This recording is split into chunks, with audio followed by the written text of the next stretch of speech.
We're back at ESWC 2015, the final day. I have with me none other than Heather sapphiRe Mumm, soon to be Garazzo. Congratulations on that. Thank you. And we just saw Karma lose to their American rivals, CLG Red, who used to be UB United. Let's dwell on the game a bit. Why the first map was Dust 2 and it was more close, but why was it that on Kabul, CLG Red kind of pulled away from you guys? Well, we really struggled on T side. They were pushing a lot, so we had a hard time establishing a default because our strat would fall apart when they'd push us. We struggled at B. We did miss a few smokes, and they just sat in the smokes and caught off guard when we were trying to swarm the site.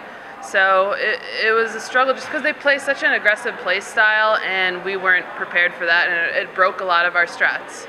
So you would say that you're a team more with set pieces compared to them and have certain players doing default roles and working on sites together? Exactly, yeah. We like to establish a default, and then if we get any picks, we'll work off and execute from there.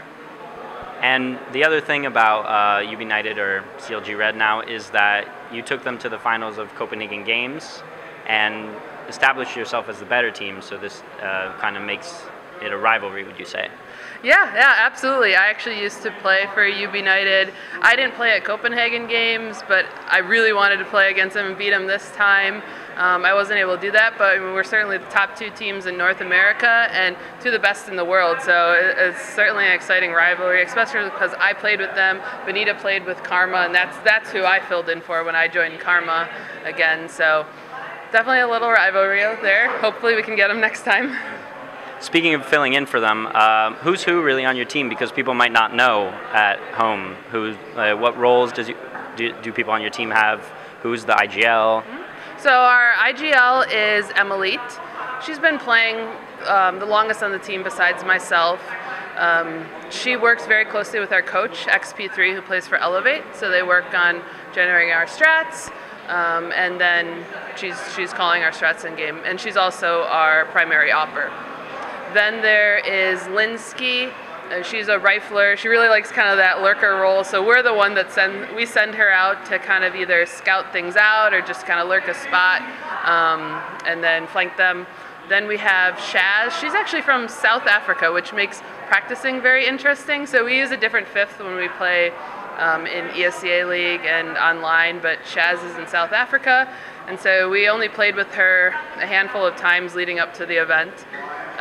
She loves the deagle. She loves her pistols, her deagles, and even though she doesn't play with us often, she's just got such great aim, so she really fills in a great role for us. And then Rain, she's youngest one on our team. She's insane. When I joined the team last year, I had no idea who half of these girls were, and I'm like, I've never heard of this girl, and we're going to a major international tournament, and she just crushed it. She's an incredible player. And then myself, who's been around for 15 years now.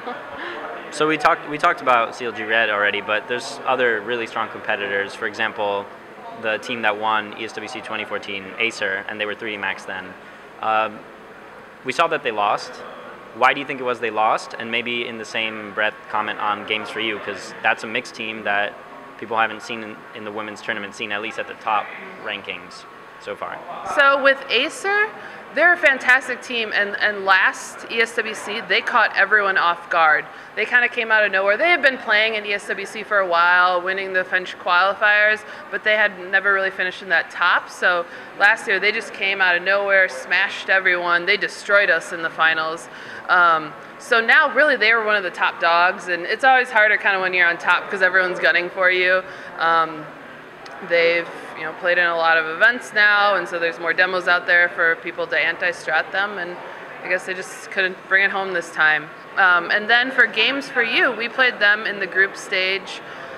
That team it's a mix. They're all from different countries, and I think really what they tried to do there is they tried to grab the best available players. So it wasn't about grabbing the people that speak the same language as you and live in your country. It was finding the best 5 players, and they're really good. I mean, Vilga is an incredible opper. She's played in ESWC before. Giuliano is a great strat caller. So they really took a lot of great pieces and built one team. And speaking, well, to end on that note, who, if you mind me asking, who do you think is going to win, really? I think CLG is going to win. I mean, they've been boot camping hard. They really want this. They've struggled the last couple of years. So the last time they won ESWC was when I played with them in 2012, and they've kind of been on a slump from there. They've done really well in events, like finished second at ESL, second at Copenhagen Games, but I mean, they're used to winning. Like, they won, 7 championships or something. So even finishing second is a big slump for them. So I think they're really, really hungry for this one, especially with the new sponsor. And about the new sponsor, we saw CLG pick them up and have a red division. What are your thoughts on that kind of style of maybe an organization that's already established picking up a women's team? Do you think that separates the teams too much? Or maybe it's not a separation so much, but do you think it'd be interesting to see more divisions in the same organization? Maybe to phrase it differently. I think so. I thought it was kind of interesting that they called themselves CLG Red, because I'd like the idea of just they're CLG, really. They're just like the league team is CLG, the Counter-Strike CLG. I wish they'd just be CLG, because I think that's awesome. They got the big sponsor. I don't think they need to separate themselves. They are CLG just as much as the guys' teams, the league's team. But it's great that a major sponsor is picking up a female team. That's huge. It hasn't really happened since the SK Gaming days. So I hope that really helps kick things off. I know it did in the guys' scene when Liquid started picking up teams, and CLG and Cloud9, they started picking up guys' CSGO teams. So hopefully that has the same effect for female teams. Maybe what they had in mind was something that Alien Tech did, like Alien Tech blue, black, or LDLC white, blue. So just to wrap up, really, what's the future for Karma? What are you guys doing next? What leagues are you competing in? Is there something you want to work on, maybe to change your team around? Not necessarily roster-wise, but roles? Well, we're going to play in this next ESCA season, so we keep doing that online. Hopefully we work our way up the divisions there. There's a few national lands like Philadelphia that we want to go to. And then if ESWC is hosting an event in Paris, I'm not sure if they will. We'll certainly be gunning for that.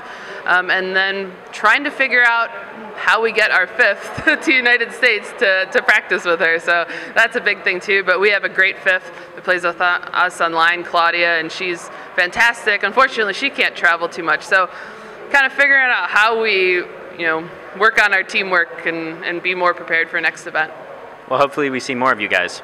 That's it for our interview here, but we're going to have more interviews later in the day, so stay tuned to hltv.org for the final day of ESWC 2015.